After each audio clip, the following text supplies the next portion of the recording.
Hello and welcome to another episode of Out of Spec Dave, where today I find myself in Stuttgart, Germany, of all places, and I'm here for a driving event, but I've arrived on a Sunday and the cars are not going to be ready for us until tomorrow.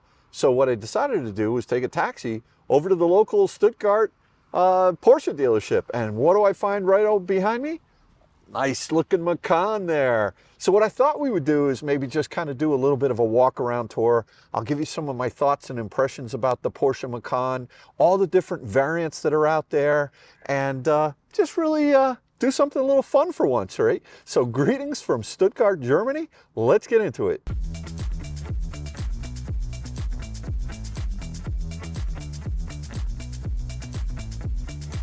It's always been a Porsche thing in the Connor family. I've had many different Porsches, and the first one that I had was actually, believe it or not, in 1984, and that was a Targa. And I'm looking over here at this Targa 4S here. It didn't look quite like that, except for the fact that it was red, right? It looked exactly the same. But boy, does that thing look sweet right over there. You know, we had a number of Cayennes over the years. And I also had a C2S, which was an '05. That was the 997.1. That was one of the first 6-speed. That was a black car. Beautiful, beautiful car. I also had, remember the Bug Eyes? I bought this car used from it was actually a professional football player out in Hawaii. And that guy, that was a 911 Turbo Cabriolet. That was an amazing car as well. So there's been a lot of different variants. And you know, the one thing though is that my wife always loved the Macan, and she had a Macan S white with tan leather seats, and then she had a blue base Macan. Gas powered car, and we all remember the day she actually flipped out over at the New York Car Show and fell in love with the Macan EV. I think we have a problem. Kathy just looked inside the Macan EV and she goes, "I love it." Oh man, I wonder if the contract could be broken. Could the contract be broken? For this, it may be. That's a whole nother saga. But yeah, I was asked to come out here to Germany, and here I am at the Stuttgart Porsche dealership checking out the cars, because there aren't any cars at the hotel where the event's going to be happening. But man, they have some spicy cars over here. Look at this. I love this Taycan over here. Those wheels just do it for me. I love those sort of retro wheels that are like the Mission E wheels, I think they call them. And you know, and what's interesting is they have all of the new cars. They're actually behind a really secure, not like a chain link fence. This thing is pretty insane over there, and I'll show you some of the Macans that they have over in there. But you know, just crazy how the security is here over in Germany. Check this out. So you can see they've got a couple of Macan 4s over there. These are very similar to I think the spec that they had at the car show in that ice gray metallic. Although the one that they had at the car show, I believe, was a turbo, which is, they've got a turbo over there. I'm dipping below this fence, but look at this fence here.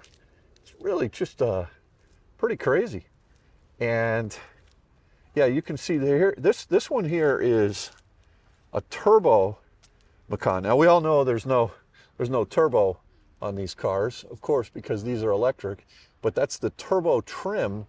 And they've got a bunch more in the back, way back over there. They got some spicy things over in here. And there's also, let's see, there's another Macan right over here in black. That's a 4 as well. So, you know, nice little dealership here, but boy, a lot of security. Yeah, so upon the launch of the Macan EV, which this is a Macan 4 right behind me over here, they launched 2 variants of it. They launched the 4, which is an all-wheel drive variant, as well as the turbo, which again, not really a turbo, but in the spirit, it's the spicy one, it's the fancy one. And Porsche has also recently come out with the rear-wheel drive, the base Macan EV, Macan Electric, as well as the 4S. Now, what'll be interesting is to see if they actually come out with more variants. Because when you look at a lot of the different cars that are out there, right? You'll have there's a Turbo S version of the 911. You got sort of, over on a lot of the other specs, they've got the GTS version of even the Macan, the ICE car. And so the question is, are they going to have more versions?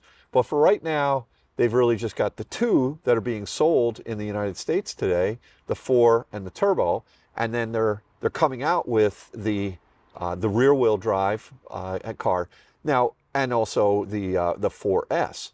So the question is, what is the purpose for coming out with the rear-wheel drive car? And when you think about it, it'll be interesting to see the specs on that car in terms of EPA rated range, because I mean, I think the Macan 4 is getting well over 300 miles of EPA rated range. And oh, we're right by the airport here, by the Stuttgart airport. The question is this car really going to be the rear-wheel drive, kind of the ultimate road tripper? Now, we've had a lot of recent experience with the Porsche Taycan, the new 2025, which is a beast. And that thing, we've seen charging speeds up well over 300 kilowatts, all the way to 65%, which is crazy. And the Macan EV has technology that is charging up to around 270 kilowatts, off of, let's just say, a really high-powered EA station or what have you. An amazingly powerful charging car, and it has a very flat curve that's going to be an amazing road tripper car and a very comfortable car. The Taycan's kind of, it's a great car. It's tight. It's not like the Macan, and actually the size, the amount of room that you'll have in this new Macan EV in the back seat is quite a bit more than was in the ICE car. And I know that in one recent video that Kyle did, and he sat in the back seat of one of the Macan EVs, it has quite a bit more room, also headroom, which is quite interesting. If you're living in the Northeast and you want to have the all-wheel drive just to be a little bit safer when the snow flies, that's something to consider. But also something else to consider is that in these Macans, the way that they have taken this PPE platform, which is basically the shared platform between the new Audi Q6 and also the Macan EV, is they changed it up a little bit with Porsche. And by what I mean by that is they've taken the motor, the rear motor, and they've put it behind the rear axle. So you almost get that 911 effect. When we talk about the 911 effect, when the engine on these 911s is hanging out beyond the rear axle, right? And so it's putting a lot of downward pressure on the rear axle. So in this Macan EV, I think we're at like a 51 or a 52, 48, 52, slightly rear biased in terms of how this thing, I haven't driven one of these, so I don't really know how it's going to feel on the road. And the question is, how much power are you really going to need in order to get that Porsche feeling? Now, I've driven the Taycan rear wheel drive, and it's okay. It's not great. It moves, but I think it's okay. The question will be, is the Macan rear-wheel drive going to have enough get up and go? Now, I believe that's going to be 0 to 60 in the high fives, and the 4 is going to be, well, it already is I believe that's 4.9 when we're talking 0 to 60, and I think the 4S is spec'd out at, I think, a 4.1 or a 3.9. I've seen different numbers. And then, the spicy one, I've seen anywhere from 3.1 all the way down to 2.9. I've seen different magazine articles and different specs, statistics that have come out. But you get the idea. The question is, for what purpose are you going to be using one of these Macan EVs for? Are you really trying to turn it into that race car and drive it around the track? I mean, you can really put yourself down in this car, I'm told. I haven't even sat in one yet. I'm looking forward to doing that tomorrow. But I like to sit low. Everybody laughs at me in the office when they see the big conference room and they know which chair Dave has sat in, because I slam the chair all the way down. And I can tell you, in the Model Y, I just don't have the right posture. I sit a little too high. The Model 3, is great. I love how low I sit in that car. But this is an SUV, this Macan EV.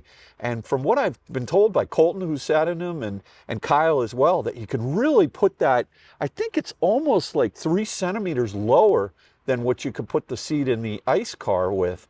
And so I'm excited to see what that's going to be about. But let me take you on just a little tour of this Macan EV right over here, this white one. Well, first of all, you know, styling is something that is very, it's very an individual thing, but I freaking love the styling of this car, of this Macan.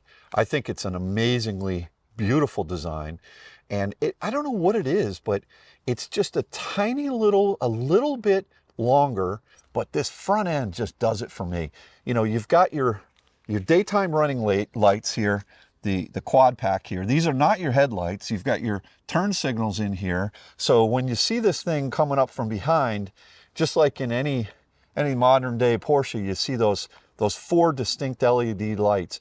The actual headlights and high beams are down in here, and you also have real, if you will, sensors down there. So unlike you know, Tesla, that's relying 100% on cameras or vision only, I think that's something that you've got a lot more technology on this car to tell you what's in front of you and all that. There is an active damping system that will stay open pretty much. You can see those little flaps there, but they're active, and they'll close at higher speeds depending on the thermal management needs of the car as you're driving it. But boy, you know, this thing just looks amazing. To me, if we were going to spec one of these out, I would put roof rails on it. That's just me. I think, you know, the US spec of these cars, no matter which one you get, they all come with air suspension, which is an amazingly good feature. And they also come with this roof here that isn't just like, you know, in the Model Y, it's a glass roof. This roof actually opens.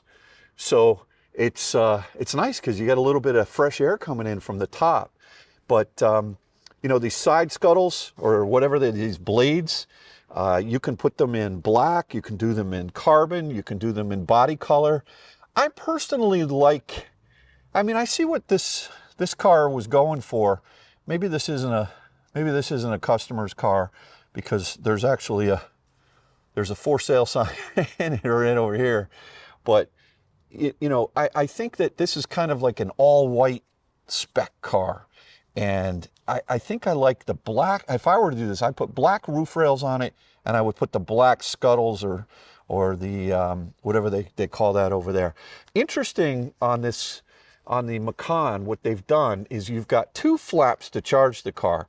On the starboard side, or the right hand side as you're looking forward, you've got a J1772, which is just AC only. But what's also really smart, and who knows, maybe Tesla, when they designed this car, they said, let's copy what Porsche designed this car. They put the CCS over on this side, which ultimately will turn into the NACS port at some point in 2025. Anyone who buys a Macan today will get the CCS, at least in the United States. You'll just get the regular CCS port on this side over here, on the port side of the car.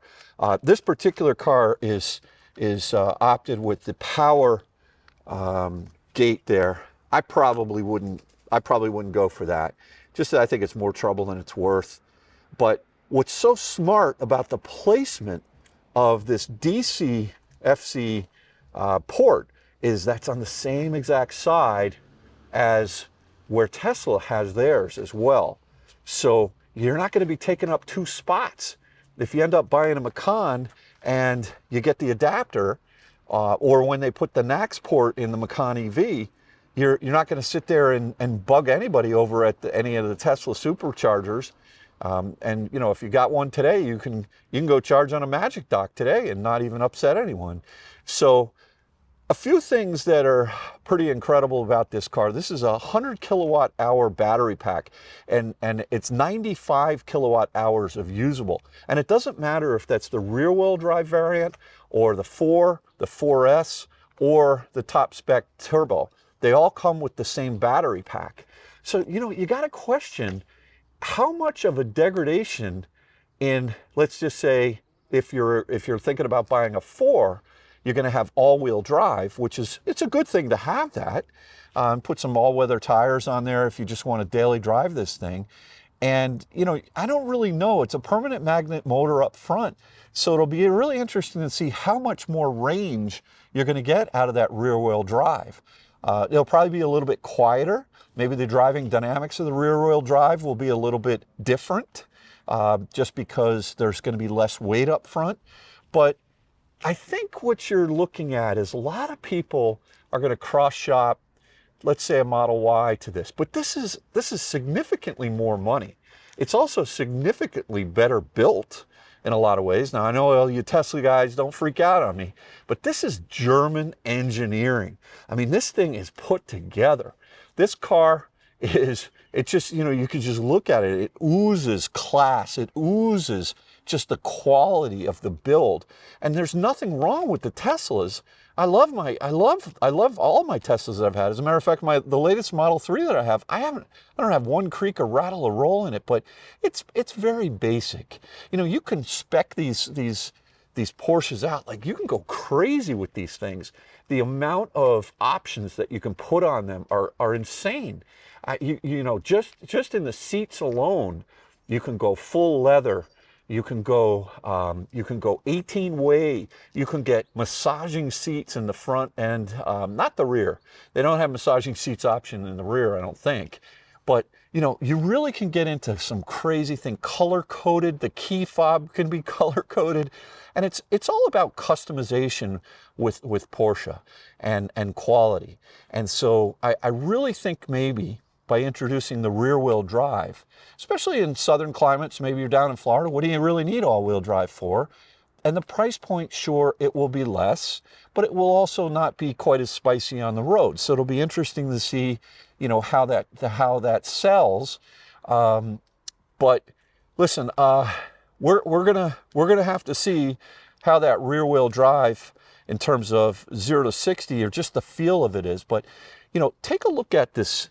It's got like a 3D lettering in the back here. There's a lot going on with the textures over here and also down below.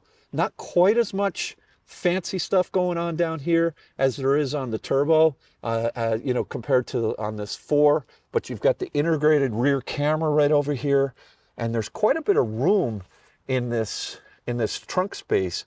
As a matter of fact, one little trick, if you're not an audiophile, if you don't get there's 3 different stereos that you can get in the at least in the 4.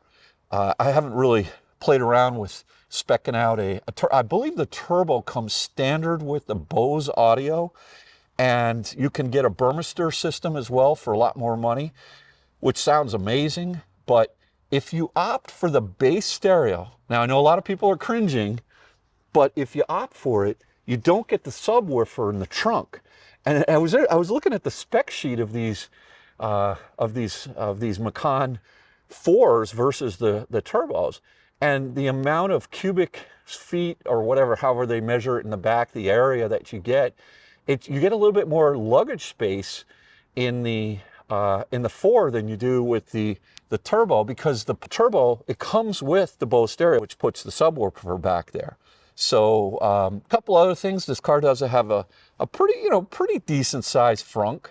There's a little trick, I don't think this car is going to do it, but if you rub your hand, you wipe your hand right across the front bumper right there, this will pop the hood. Now, it's not a power frunk, but what it does is it unlatches. There's a single latch right here underneath the Porsche crest. Unlike with the Teslas, you want to push here and here. With the Porsche, when you go down to close it, you want to push right here on the Porsche crest. But there's a couple of pneumatic, whatever they call those things, underneath here, and it just pops the frunk up, which is nice. And you've got a decent amount of room up in there, which is quite good. But man, this thing is really, really a good-looking vehicle, and yeah, I can't wait to drive one of these. Tomorrow, I'm going to get the chance to drive the car for the first time. both the rear wheel drive as well as the 4S variant over here in Germany. That's the reason I came over here. But yeah, beautiful. So the new Macan EV is built on the PPE, which is the Premium Platform Electric Architecture. It's really a completely new from the ground up architecture that is being shared again by Porsche and by Audi. But once the Porsche engineers get a hold of the car, they do some magic with it. Now you'll notice the back end here is very different. It slopes down. It's not a squared off stance like, you know, on this Taycan Cross Turismo over here, which maybe can give you a little bit more room. And there are those potential out of spec people, maybe with the name of Kyle, who really wished that perhaps the Macan had more of a squared off stance. I don't dislike this look back here. As a matter of fact, I really like when the lights are on and you see this, there's a single light that goes all the way across right here on the Macan EV. That looks amazing. And when you compare that over to the older Macan, let me just take a walk over here, you can kind of see it's a very different sort of look. Yeah, I don't know what it is about the new Macan. It just, to me, it looks bigger. I look at it. It definitely looks bigger than this Macan, but they're basically about the same size. This is the old ICE version of the car. Now, one of the things, one of the benefits, one of the things I love is regeneration or recuperation of brake energy. And I also love one pedal driving. And, you know, so just the difference between the way that the Audi engineers have actually gone ahead with the PPE architecture is Audi is going to be, from what I understand on the Q6, they're going to be offering, or they already offer, one pedal driving. But, you know, Porsche engineers are like, one pedal driving? No, we want you to drive the car, right? This is a Porsche. We're not going to offer one pedal driving. What I would say is, have it be an option, right? Give me the option. I mean, I know you guys can do it. I would really love to have one pedal driving in a Macan EV. I love it in my wife's Model Y, and I just, you know, I love it in my Model 3. I get used to it, and it becomes a little bit of a game. But you know, to time it now, you can see this one's got the roof rails on there, which I really think, you know, even though they're functional and you can put a bike rack up there or a Thule box or Yakima or what have you, I think they really add aesthetically, especially to a lighter color car. Like if you're doing maybe like the one over there, which is the ice gray metallic, that color, or even that green color that we saw over there earlier. But on the black car, probably not necessary. Just to kind of give you an example of how you can customize these Porsches.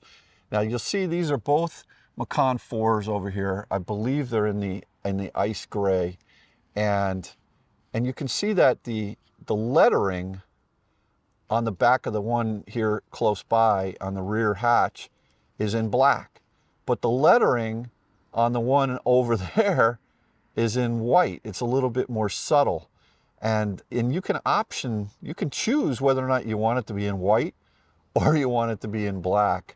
And I think it's just interesting. And you can see when you choose the lettering to be in black on this Macan 4, the letterings where it says Porsche right above there in that 3D lettering is black. But when you see it over there, you kind of see that it says Porsche in the white lettering in the 3D. So it's kind of like, which do you want? Do you want people to know that you're driving the Macan 4, or do you want people to know you're driving the Porsche? Because here you're going to see that you're driving a Macan 4 and the Porsche is going to get a little bit lost. I mean, this is just the crazy level of detail that Porsche brings to the table. Lots of decisions when you're speccing out your car. What's also interesting is you'll notice that this one right over here in a light color has roof rails, right? The black roof rails. But the one over there doesn't. See, to me, you know, that one's missing roof rails. It needs roof rails. Yeah, because these Macans are SUVs, they can tow, not a huge amount of weight, but they've got this really cool hitch here that's only available in Europe, or at least my understanding is it's not the hitch that's going to be coming to the United States. You know, you get a normal trailer hitch with just the opening that you see, and maybe you can put a little pin in it or a plastic cover in it. But the way they implemented the trailer hitch on the Macan EV over here in Germany for this market, it's so cool because it actually folds up and disappears. So you don't really know you have a trailer hitch. And I like that. I think that's a smart design. I don't know if that's something they could bring to the States, but apparently they haven't. So that's a little bit of a miss. Yeah, so I can't wait to get behind the wheel of this car, and I really wish I could maybe show you some of the interior trims and also take you through the computer and the way that the screens are. There's videos out there, you can check them out yourself, but there's a big screen over here, like a 12-inch display in front of the windshield, or in front of the steering wheel. There's another display over there. This car you can get a third display if you want. This car does support Android and also Apple CarPlay, which is great. The number of choices of wheels that you get with Porsche are just unbelievable. I mean, you can either get a 20 or a 22-inch wheel. I believe these are 22s. Are these 22s on this car? Yeah, these are 22s. So if you're looking to get a range spec car, or one that will really be a great road tripper, sort of taking the best of breed of what the Taycan has and putting it into this sort of package over here, you probably want to opt for the 20s, although those 22s look really sweet. You know, the efficiency of having a smaller wheel, a little bit center of gravity closer to the hub is going to get you better range, that's for sure. Yeah, I mean, so listen, I'm excited to drive the couple of new variants of this car coming up here in Germany. And in the meantime, I just kind of wanted to give you my thoughts about the vehicle. I think it's evolved from the ICE vehicle into something really special. It's kind of the second, if you will, generation of EV from Porsche. A lot of the smartest minds have worked on this car. This is an incredibly important car in the sense that, you know, the Macan and even the Cayenne, to putting revenues onto the bottom line, as opposed to just relying on, let's say, the 911s and all of that, and the variants that you can go with the 911s. You know, Porsche, for being such a small company and it has like a feeling of family, this company, you know, they've got a really good lineup here. And my estimation, they've come out with some of the best technology, from charging for infrastructure, from the thermal management systems that they have, from the whole design of the user interface. It's very snappy now, and I really like what I'm seeing here. So hopefully today this has helped you out a little bit, just to give you my impressions about the Macan EV. And yeah, here I am in Germany. Can't wait to go drive a couple of these cars and get behind the wheel and see what I think of them. By the way, I will not be replacing my Model 3 with a Macan EV. That I can guarantee you. So don't get any ideas. But anyway, thanks again for watching another episode of Out of Spec Dave, and we'll catch you on the next one. Bye-bye now.